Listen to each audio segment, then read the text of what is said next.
درود بر شما. درود بر زن، زندگی، آزادی. زلزله تهران تاریخ خاورمیانه رو تغییر خواهد داد.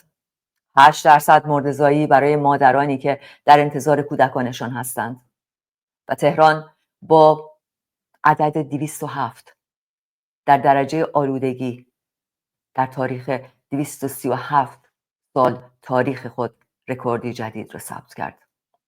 این جمله و جملات دیگر اسرار راز مگویی هستند که یکی از شیرمردان ایران، میهن محمد درویش 4 روز پیش با رسانه ها مطرح کرد.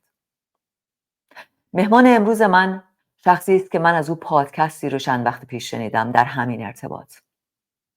او سام منتظری است، سردبیر سربهداران وطن که به همین موضوعات پرداخته.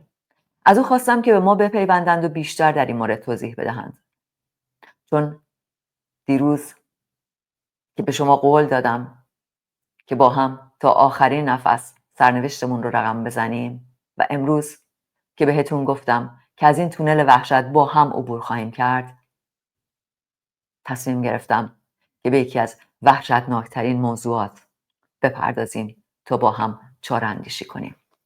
ویدیویی دارم اتفاقا از محمد درویش که ویدیوی قدیمی است، ولی تهران ممکنه با یک زلزله روبرو بشه که تاریخ خاورمیانه رو تغییر بده و این مسئله با توجه به اینکه از آخرین زلزله‌ای که اتفاق افتاده بیش از 150 سال میگذره هیچ بعید نیست و اینها همه چالش‌های جدیه که تهران و تهرانی‌ها باش روبرو هستن. همونطوری که گفتم بله، این صحبت‌های محمد درویش بود. از مهمان عزیزمون آقای سام منتظری میخوام که به ما بپیوندن. جناب منتظری خوش اومدید، خیلی ممنون که همراهمون هستید. صحبت‌های جناب محمد درویش رو شنیدیم. من پادکستی رو از شما شنیدم که دلتون پر از درد بود. لطفاً موضوع بگید که موضوع چیه.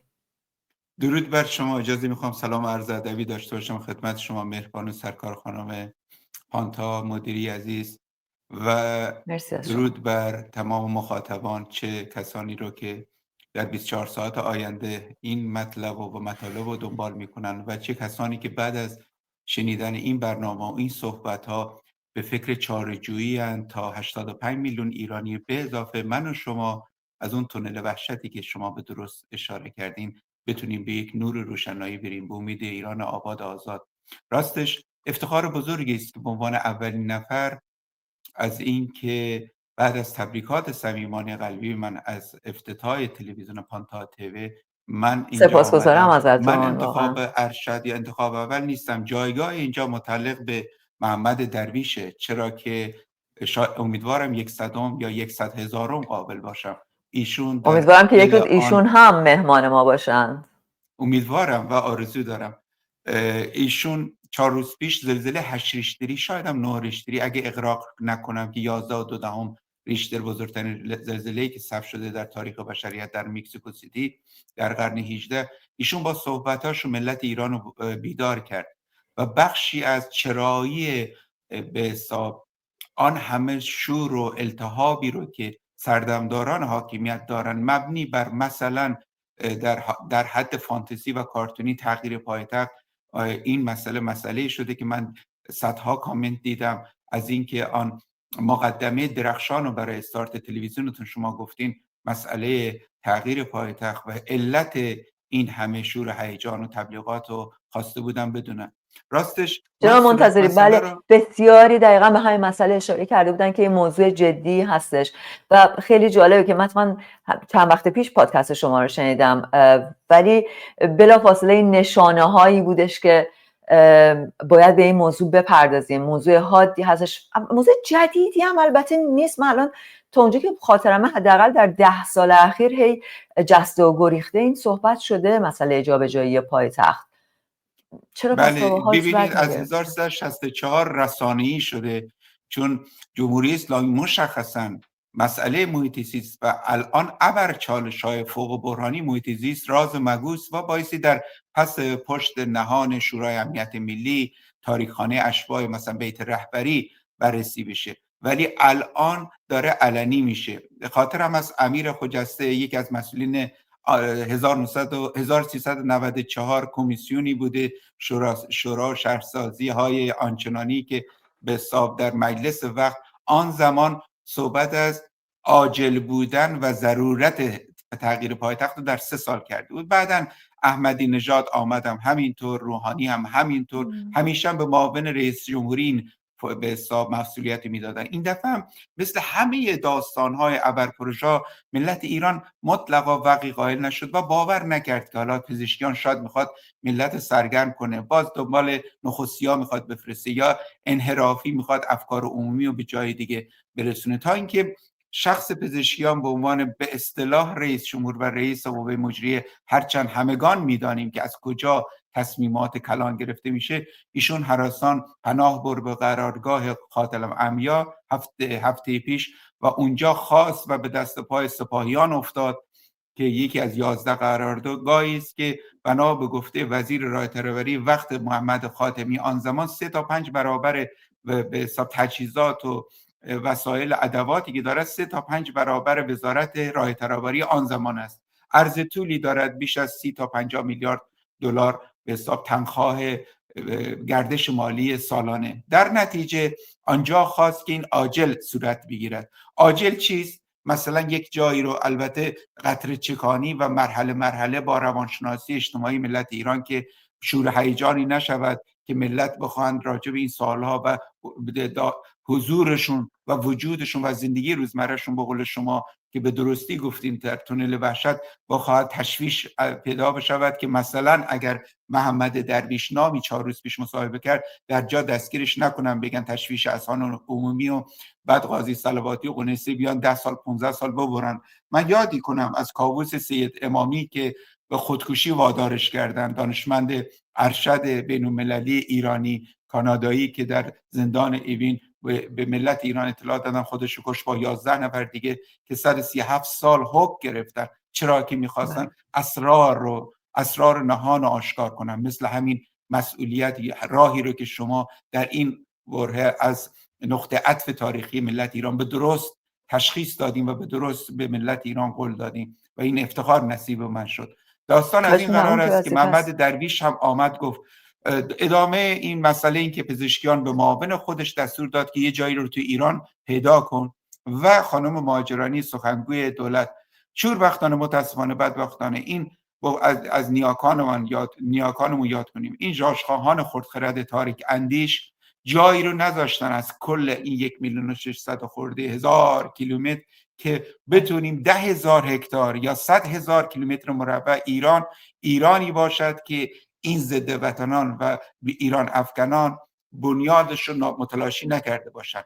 در طول 37 سال گذشته که میخواستن به حساب پایتخت رو جابجا کنن از 30 کیلومتر شروع کردن، به پرند رسیدن، به شهرک‌های اطراف تهران، به استان البرز و دشت قزوین، ولی آنقدر این سمنان هم همیشه صحبتش بود، درست به سمنان آنقدر این طرح‌ها به حساب اطراف تهران رو به خرابی و نابودی رفت، گفتن حالا سمنان. بعد گفتن آقا 3 تا 5 سال آینده اگه ما 300,000 نفر رو ببریم سمنان، کویر عظیمی که آنجا سمنان و 2/3 به حساب سوستانی که با نام خراسان ملت ایران میشناسن هم بلعیده خواهد شد. در نتیجه بعد از 45 سال سیاه روزی و تباهی نشد از اینکه 100,000 کیلومتر مربع پیدا بشود که در تخیل و فانتزی این ابرچالش رو بخواد دولتی جواب بدهد، نه تمام 15 تا 16 میلیون ساکنین پایتخت یا به قول شما 1/5 ملت ایران در یک جا تجمیع جمع شدن همه رو بخوان جابجا کنن، چرا که ناقوس مرگ و آن ساعت شینی مرگ و نابودی و متلاشی شدن تهران خیلی سال شروع شده ولی دیگر کتمانش از دست حاکمیت بر نمی آید. و جناب منتظری اون ابرچالش دقیقاً چیه؟ آیا زلزله است یا آلودگی هوا هستش؟ من 14 چالش رو برشمردم و در 12 پادکستی رو که این 1-2 سال بهش پرداختم به عنوان کسی که علاقه‌مندم به داستان محیط زیست ایران، یا می شود گفت که دردمندم، اصلاح میکنم، دردمندم و میخواهم در این غم شریک باشم با 85 میلیون ایرانی. 14 دلیلی که تهران باعث فلفور و بدون فوت وقت در 20 سال گذشته جابجا 5 تای اولش چیه؟ برشمردم. اولین دلیل به همون داستانی که شما گفتیم به زلزله برمیگرده. زلزله نه آن زلزله‌ای که در کل کره خاکی 8 میلیارد انسان شاید در مثلا بزرگترین گسل بشریت که صدمه دیده در طول تاریخ از کوههای هیمالیا بوده تا کوههای آلپ 17,000 کیلومتر ارضی، ولی شوربختانه متاسفانه ایران ما در به حساب مجاورت نه به صورت پارالل و موازی با همین گسل‌ها میرود تا کوههای آلپ و تهران ما در مرکز 16 گسل است که 9 گسلی هستند که به حساب شمارش معکوس فعالیت روزانه رو دارن و وحشتناکترین گسل مشا گسلی است که عرض طولش مشخصا طولش بسیار بسیار وحشتناک، غولی است که تا حالا از 1210 به این طرف که 7.1 ریشتر زلزله بود و 47,000 نفر آن زمان هموطنان ما رو در دوران قاجار بلعید که بسیار وحشتناک بود.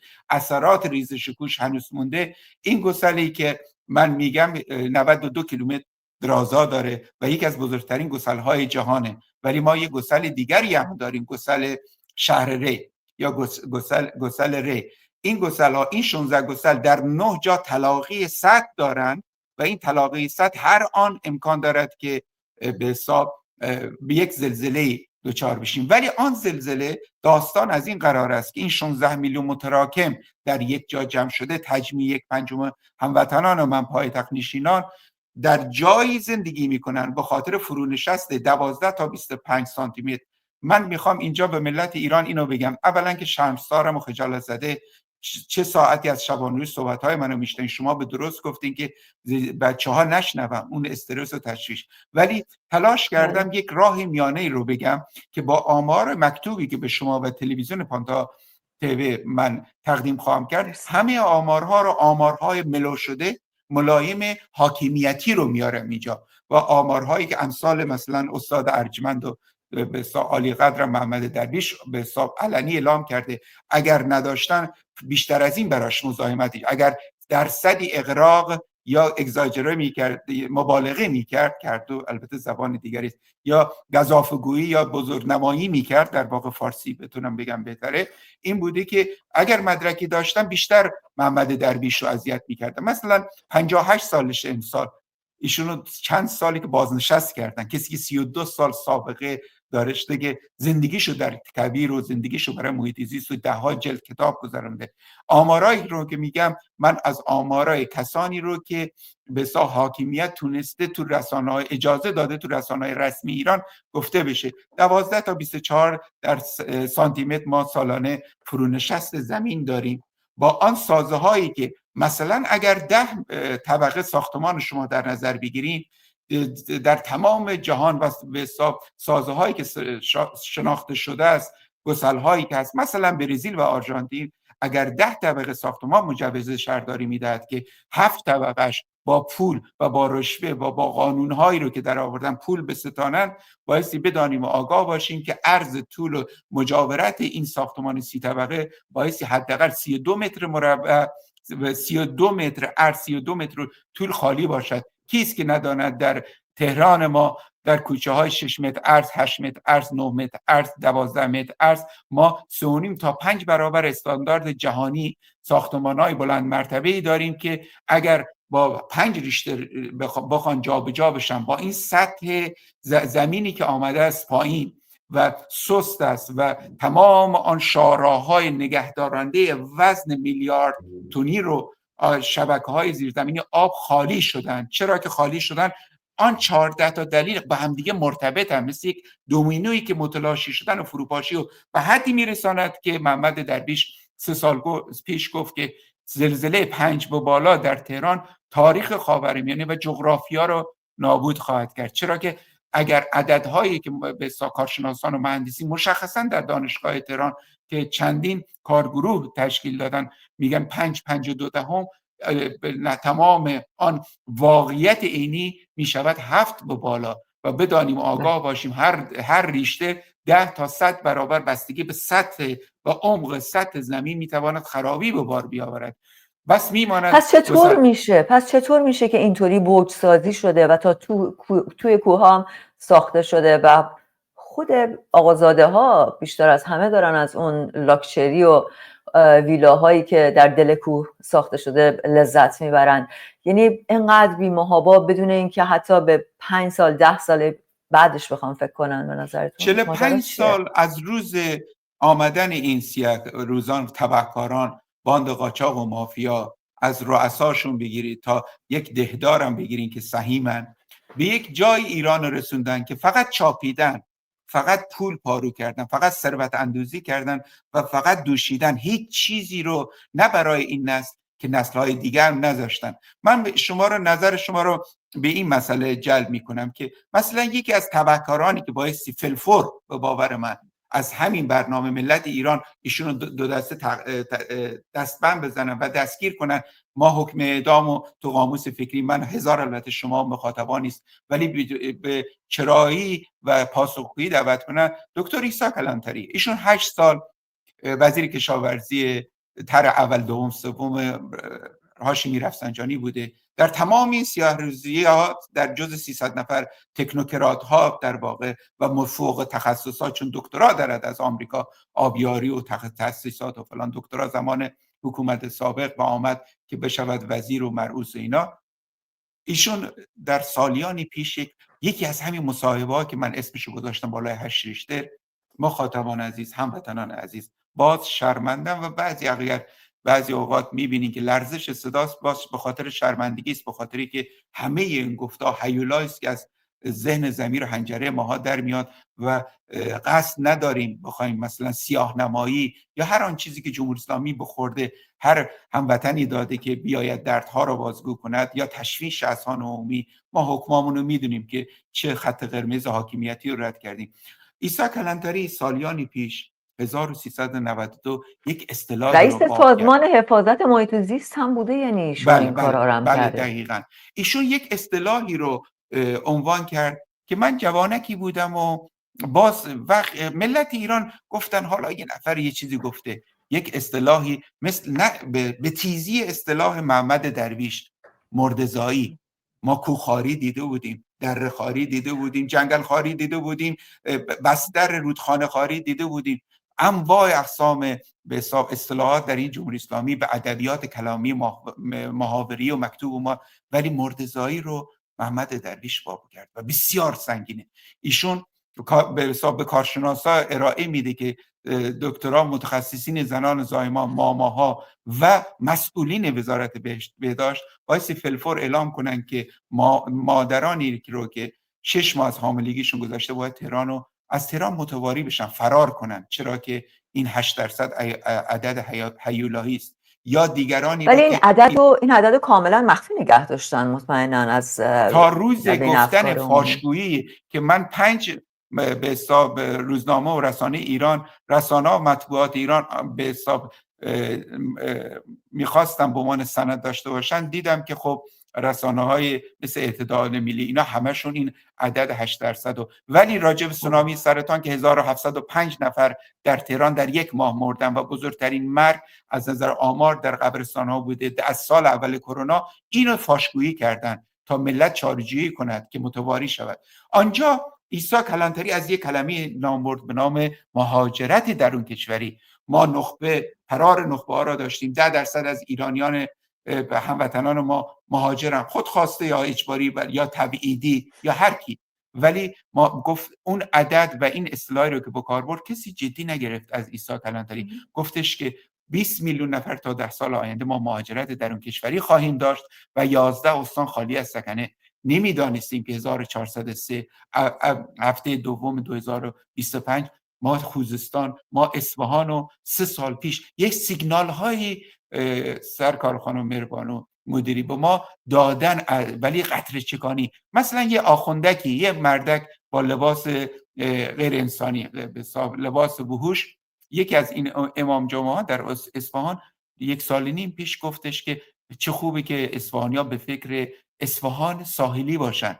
باز ملت ایران جدی نگرفت و همه اینا به مهاجرت درون کشوری یعنی کجای ایران الان میشه رفتش؟ یعنی 800,000 نفر بیاین گیلان و مازندران استاندار گیلان و مازندران 3 روز پیش ایشون اعلام کرد تا 3 سال آینده گیلان 2 تا شهر مرکز استان و مهمترین بندر خودش رو در شمال ایران از دست خواهد داد و گفت موجودیت رشت و انزلی غیر ممکن است اگر 300 میلیون دلار نیاید و پول نیاید و فلان نیاید، به خاطری که یکی از زیباترین و یکی از نادرترین تالاب‌های جهان که من یادی دارم در کودکی و دوران نوجوانیم آنجا پرسه زدم و ماهیگیری کردم و روزگاران خوشی رو سپری کردم. تالاب انزلی 10 متر مربع عمق در 10 سال به 20 سانتی متر رسیده و زمانی که خشک بشود با آن پساب و فاضلاب 300 میلیون تن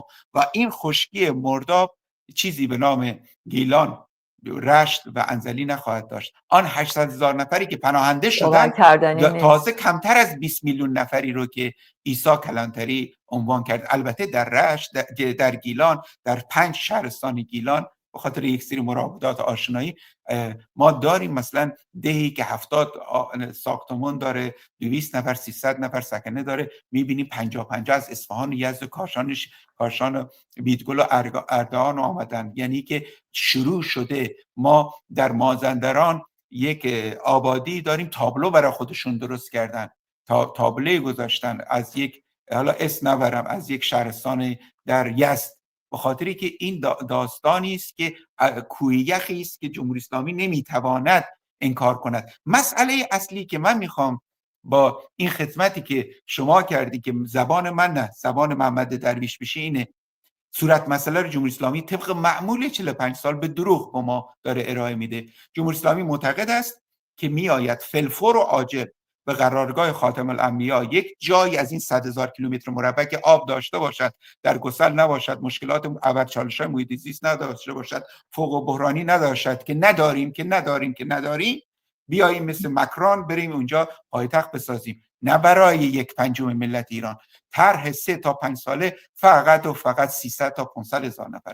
برای من 300 تا 500,000 نفر فقط برای 300 تا 500,000 نفر، فقط برای 300. یعنی حالا اگر باور کنی ما زود باورانی هستیم که به اندازه پینوکیو هم که بعد از 40 بار اشتباه از گربه نره باز گول بخوریم، مثل انتخابات پزشکیان، مثل 48 انتخابات جمهوری اسلامی برگزار کرده یه بخشی از ملت فرض محال باور است واقعا. اما بقیه ملت جناب منتظری، یعنی الان وقتی شما میگین برای 300، حالا من به خوشباوری مردم ایران اتفاقا خیلی هم بدبین نیستم که یعنی یک انتقادی دارم، خواهش میکنم، ولی نه میدونم که الان اتفاقا اسم خاتم الانبیا که میادش معمولا وسط دیگه دقیقاً مطمئن میشن که الان یک فساد دیگه، یک پولخوری همچین قلمبه دیگری در راه هستش که الان قرار خاتم الانبیا در حال به بهانه پایتخت سازی دوباره یک سری از جیب ملت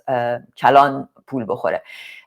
اما این که برای 300 تا 500 هزار نفر در برابر جمعیت چند میلیونی تهران، 15 میلیون 16 میلیون شب با روز فرق داره، چون نباید از اینو انکار کرد که حداقل خب من تو ترافیک کشورهای دیگر رو مثلا قاهره مصر رو 2 تا 3 برابر تهران رو تجربه کردم، در روزگاران خیلی خیلی گرمم تجربه کردم، ولی نباید انکار کنیم که ما چیزی به نام استان تهران نداریم، مثل دوحه نداریم و قطر مثلا قطر داریم و دوحه فقط خاکش یک شهره، ولی ما ابر شهری داریم که اسم تهران هم روشه. در نتیجه شما 16 میلیون فرض کنین و همه داستان این است که آن 15 میلیون و 500 هزار نفر نادیده گرفته میشه. این است که اون تونل وحشت و این است که شما اون هشدار رو به درست دادیم به ملت ایران که میخواین چیکار کنین؟ میخواین از تهران فرار کنین؟ صورت مسئله چیه؟ از تهران فرار کنین کجا برین؟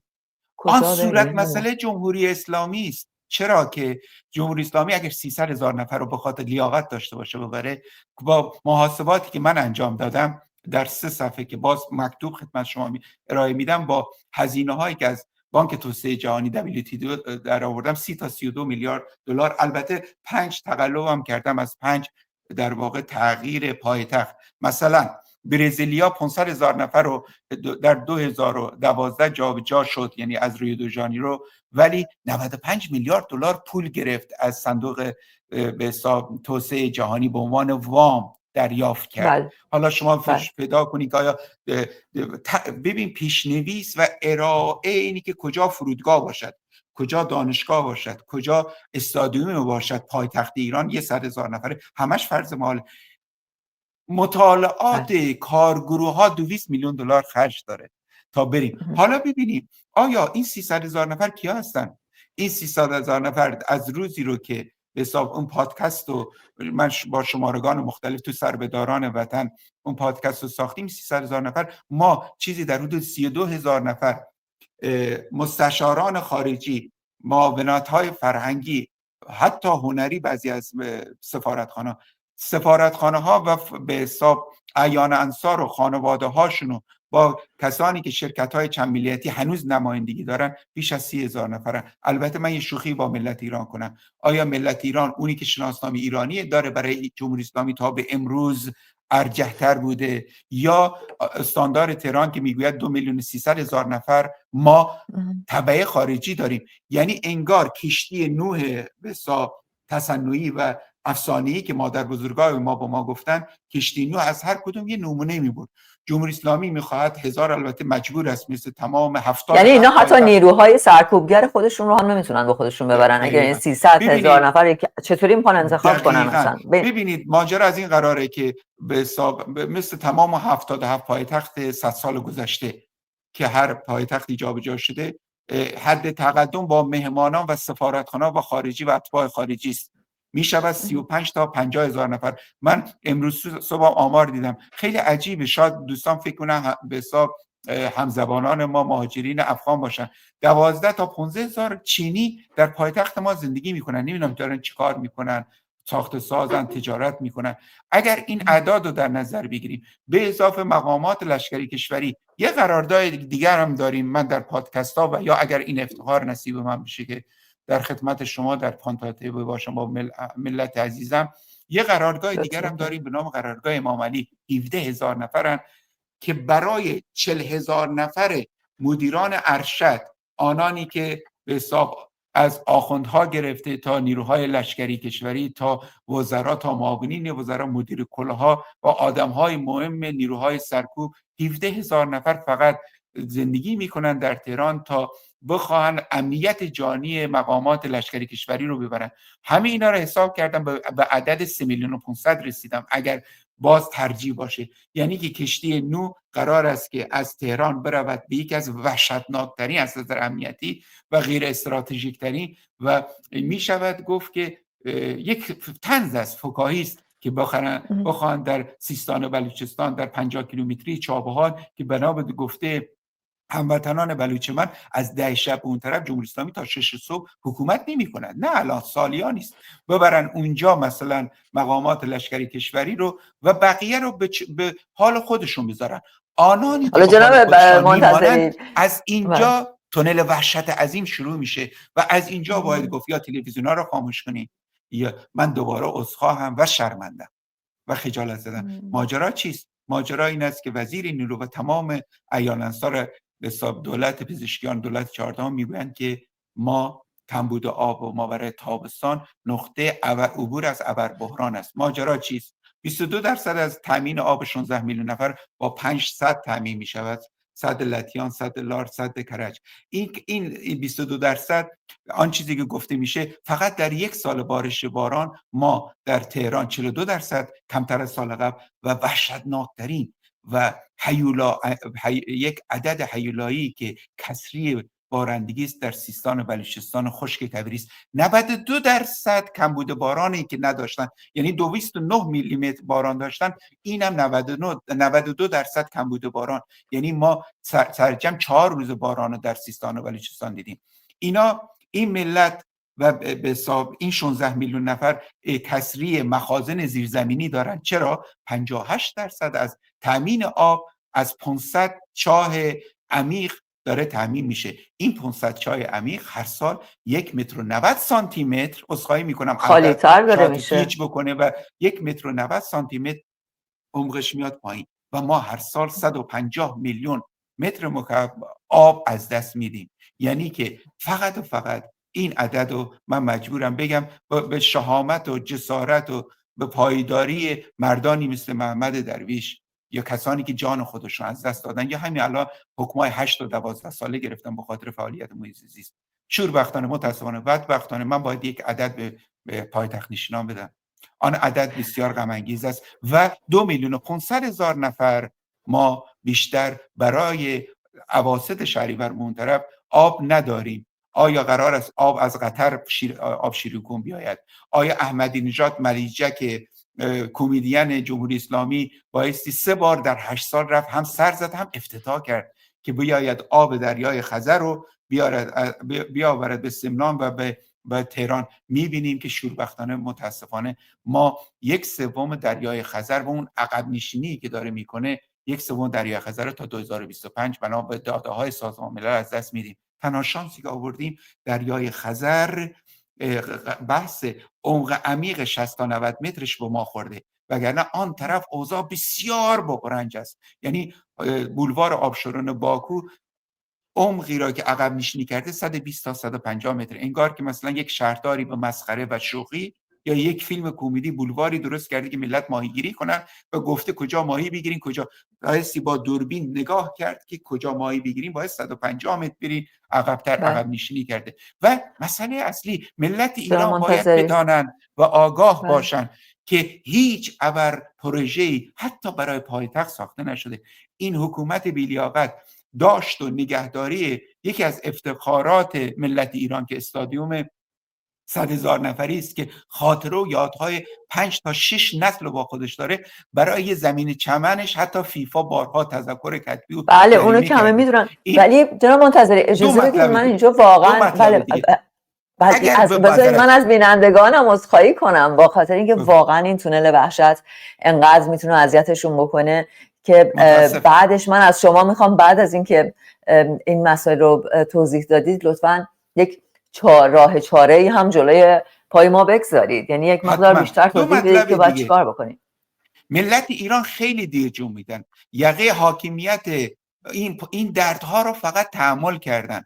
آمدن 96 دیماه 96 آبان 98 و انقلاب زن زندگی آزادی، جمهوری اسلامی مهسای ما رو کشت، ولی 527 نفر دیگر کشت بنا به داده های عفو بین الملل و راپورت و گزارشگران بدون مرز که ثابت کند مهسای ما را نکشته، ولی هنوز جمهوری اسلامی داره حکومت میکنه. جمهوری اسلامی اگر لیاقت شایستگی داشت 27 سال یک آزادراه رو نتونست تهران رو به شمال وصل کنه و 3 فازش دست نخورده مونده. جمهوری اسلامی اگر شایستگی و بایستگی داشت فقط 2 فاز از 6 فاز یک فرودگاهی، یک به حساب ابرشهر 15 میلیونی رو اومده سازماندهی کرده. نباید امیدوار بود به جمهوری اسلامی. و جمهوری اسلامی قرار است 1/5 ملت ایران رو با سرطان، بی‌آبی و وحشت عظیم، آن چیزی که من به خودم قول دادم و چندین بار لهیب زدم که آن فقط اگر من کوتاه بیام یا ناگفته‌ای نگم، حداقل خسارتش این است که از نظر شخصیتی پیش مخاطبان شما که میتوانند بعضن شاید به 10 میلیون نفر در سطح ملی برسن شرمنده میشم و شخصا خجالت زده شما میشم. شوربختانه ملت عزیز، به قول شیربانو شیرزن ایران زمین فاطمه سپهری که میگفت بیدار شین، اصل ماجرا چیز دیگری است. اصل ماجرا رو در بیش از 15 سال گذشته محمد درویش ها گفتن. اصل ماجرا این است که این 16 گسل و شوربختانه هیولای به نام هیولای 92 کیلومتری به نام گسل مشا فعالیتش بعد از 52% ریشتری که در طول 20 سال گذشته 37 بار لرزیده و شوربختانه متاسفانه هر سانتی متری و هر یک متر و 90 سانتی متری که زمین نشست می کند با چیزی در حدود 300 میلیارد تن سازه‌ای که وجود دارد جوری قفل می شود که تمام کارشناسان جهانی از جمله ژاپنی‌ها در طول چند سال گذشته به دنیا اعلام کردن که هر 10 کیلومتری رو که البته اون عدد رو دیگه از من نخواهید به خاطری که اون عدد هیولایی است. گفتن 57 تا 6.2 درجه ریشتر یک عددی رو گفتن که ملت میتونن اونایی که جوونا شیردلن از من جرأتشون بیشتره برن سرچ کنن عددو. گفتن هر 10 کیلومتر ملت اگر روز سوم بخواهند پس از زلزله، نه زلزله 7 ریشتری، این اصل ماجراست که با زبان بی زبانی و بعضا با زبان تخصصی محمد درویشا گفتن، چون 5.2 در نظر میگیرن آن خاکی و آن سازو و آن تراکمی رو که هست در تهران 52 کافی است، نه 6 و 7، نه زلزله منجیل و میگوین هر 10 کیلومتر روز سوم اگر آنانی که زنده ماندن بخواهند عبور کنن و جا پیدا کنن و تونل وحشت رو که شما گفتین عبور کنن، حداقل 1 هفته طول خواهد کشید و این مرگی است که ملت ایران و ملت ساکنین تهران بایستی از همین لحظه چاره‌جویی کن. چاره‌جویی فقط یک جناب جمله است، منتظری، ولی عبور از این الان حاکمیت. بله، ولی امروز همین الان اونهایی که اجازه بدید یه لحظه، اونهایی که ممکنه که ترجیح بدن که به این مسائل سخت فکر نکنن و اصلا اینو فراموش بکنن و آنطور فکر کنن که انگار که وجود نداره و روز به روز در واقع زندگیشون رو بگذرونن، که خب خیلی زیاد شده این در بین ایرانی‌ها، به خاطر همین نداشتن خیلی اون دیده به آینده رو در واقع مجبورن که نداشته باشن که بتونن اینطوری ادامه بقا بدن بیشتر. اونها با خودشون وقتی صحبت‌های شما رو بشنون ممکنه بگن که خب اون گسل‌ها که در هر حال وجود داره، چه اینها باشن چه نباشن. پاسخ شما به همچین افرادی که چنین سوالی رو در سر دارن یا همچین حرفی رو به خودشون و به ذهن خودشون میزنن چیه؟ ببینید 14 دومینووار به صورت زنجیری 14 علت دارد که باعثی تهران و فلفور ترک کرد. با همین صراحت من یکی دیگه رو جرأت میکنم بگم، دیگه من گمان نکنم این مصاحبه حداقل بخش اولش تمام بشه کسی شک کنه. ماجرا از این قراره که 2 طرح آمده است برای صنعتی شریف و بعد آن 35 سالی که زمین شناسی و آن دپارتمانی که در دانشگاه تهران هست این است که 22 تا 25 ایستگاه مترو تهران چون 50 تا 70 متر زیر زمین هست، مسئله اصلی این است که ورودی خروجی که ملت میروند در ابعاد میلیونی و برمیگردن، آن ورودی خروجی ضد زلزله نیست، حتی برای 3 ریشتر. یعنی کابوس این است که زبانم لال، ولی من اینو قول دادم به ملت ایران، به شرافت ایران قسم خوردم، اگر این داستان پیش بیاد، آنانی رو که ورود خروجیشون بسته میشه، آیا مثل آن معدنچیان آرژانتینی چیکار خواهند کرد؟ البته لکنت زبان منو ببخشید. یعنی این 14 وحشتی رو که من اعلام میکنم که آب نیست، مازوزوتی به اینجا رسونده.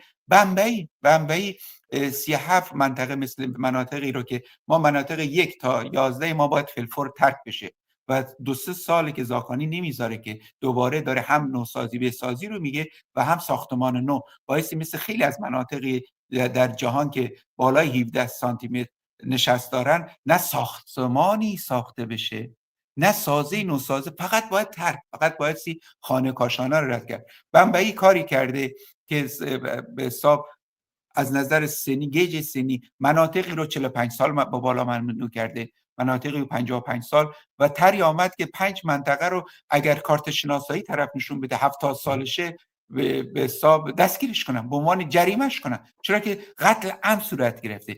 یعنی زندگی برای بسیارانی در ایران، آن عدد 1700 نفری رو که برای سرطان فقط اعلام کرده که همه اینا اعداد و من میسپارم به مخاطبا، یا آن عدد 8% رو که محمد درویش عزیز دل ایران زمین که باز خجالتم که من از زبانشون صحبت میکنم، چون قابل به حساب در به این عدد وزنی رو که ایشون اومده ملت ایران رو بیدار کرده، فقط ما آن چیزی که شما به درست گفتین، درد مشترک و آینه انعکاسیم که به وجدان عالی بشریت برسیم، نه فقط 85 میلیون ایرانی، شاید و 8 میلیارد ایرانی هم به زبانهای مختلف این مصاحبه ترجمه شد، کاری بکنن، کاریش به حساب به یک راهنمایی کنن. محمد درویش وقتی 8% به حساب مرده‌زایی رو میگه، بایستی ببینیم که ما اگر 220 تا 250 هزار نفر مادر داریم که در انتظار فرزندش 3 ماه آخر 3 ثانیه در تهران زندگی نکنن، در نتیجه این مرگ تدریجی است که پزشکیان رو وادار میکند که خودش به خاطر که سرداران سپاه آن 11 ژنرال 4 ستاره پزشکیان قابل نمیدونن برن دفتر ریاست. ایشون میره خواهش میکنه یه کاری بکنین، چون پول و ثروت و سرمایه و رسانه و همه چی دست این مافیاست و این مافیای گفتین این مافیا زاکانی که خودش یکی از سران این مافیاست. به آخر برنامه داریم نزدیک میشیم، فقط یک کوتاه برام بگید که لطفاً چرا فردی که در واقع در شهرداری تهران عالی ترین مقام مسئول هستش انقدر بی خیال نسبت به مردم اون شهره؟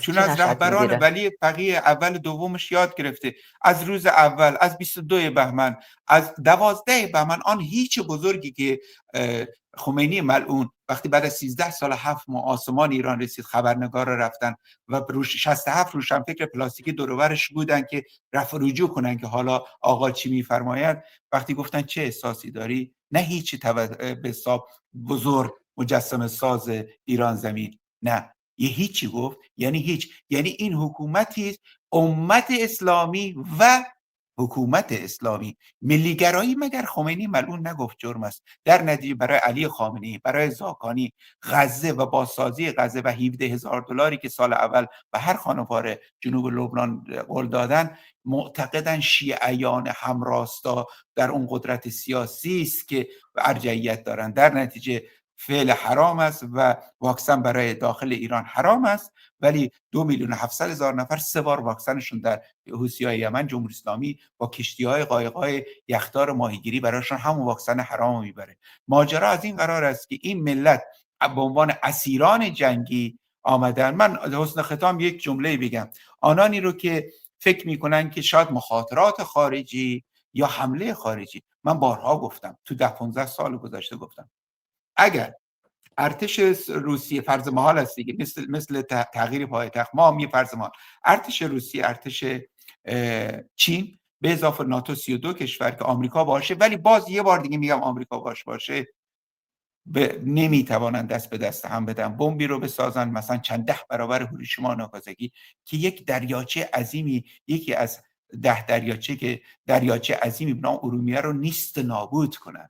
یعنی این کسانی رو که 45 سال در این حاکمیت شریکن به گروگان گرفتن این حاکمیت و دمار از بود نبود زنده و مرده ایران دارن در میارن و الان با نقطه جوش حساس شوربختانه متاسفانه نابودی سرزمینی رسیدیم. یعنی فلات فرهنگی از رفت اخلاقیات و هر خسارت، اقتصاد و هر چیزی الان بودن یا نبودن ایرانی شرط است و بودن و نبودن پایتخت ایران.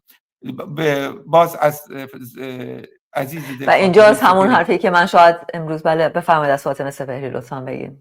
آهای ملت ایران بیدار شین. الان باید فاطمه سپهری بیاد بیرون بگه که بیدار نشدین، خسارت. آهای ملت ایران، میخواین زنده بمونین؟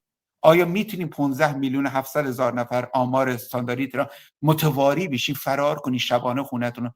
آیا این گسل‌ها، این کمبود آب، آیا جمهوری اسلامی یارای این هست که 300,000 تانکر آب بخواهد در حداقل 25 تا 30,000 منطقه تهران تانکر آب 30 لیتری بخواهد بده، زمانی که فقط برای 2,500,000 نفر آب مانده؟ اینو با سکته، با خجالت، شخص نشسته پیش رئیس قوه مجریه، شخص پزشکیان گفتش خدا باید رحم کنه برای اواخر تابستان ما. بله، بیدار شید که با کمال احترام دقیقاً، و خوشحالم که چند بار یاد کردید واقعا از فاطمه سپهری که لایق یاد کردن هستند و باعث افتخار.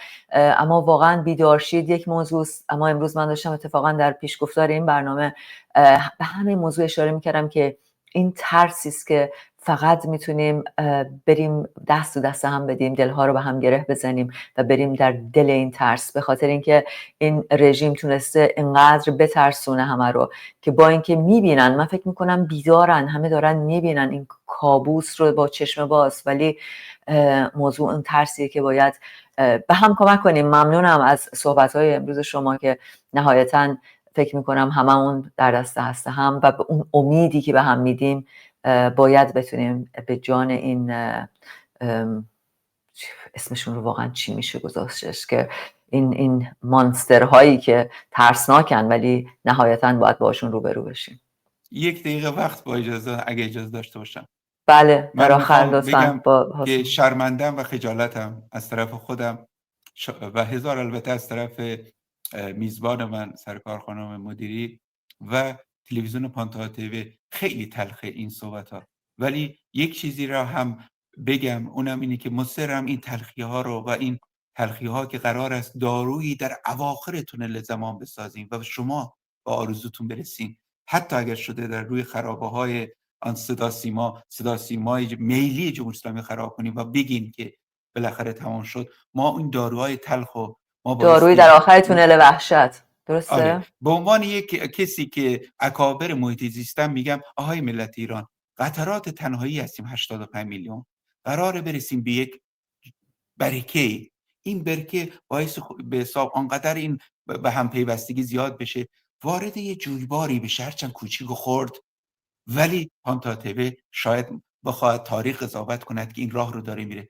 بعد این جویبار به رود، بعد رود خروشان، بر دریایی از انرژی، بعد اقیانوسی که هزار این حاکمیت های به حساب مغول صفت و این حاکمیت های ضد وطن و این صدام حسین ها و قذافی ها رفتن و این حاکمیت میره و بعد باید بسازیم و باید بسازیم و بگیم که یک روزی در یک 45 دقیقه 2 نفر اومدن به نمایندگی از 85 میلیون ایرانی، نه نماینده تامشون باشه، از طرف زبان 85 میلیون ایرانی این جرأت آمده کردن که از دلشون، از دل کسانی رو که این درد رو میدونن ولی پچ میکنن، با خاطری که ما این قول رو به این ملت دادیم که 85 میلیون نفر از این تونل وحشت عبور کنیم و روزی برسه شما بگین آهای ملت ایران، خواب نیست، خیال نیست، رویا نیست، این حقیقت است، سپید دم بهاران، و اونجا بگین که بالاخره تمام شد و جمهوری اسلامی سقوط کرد.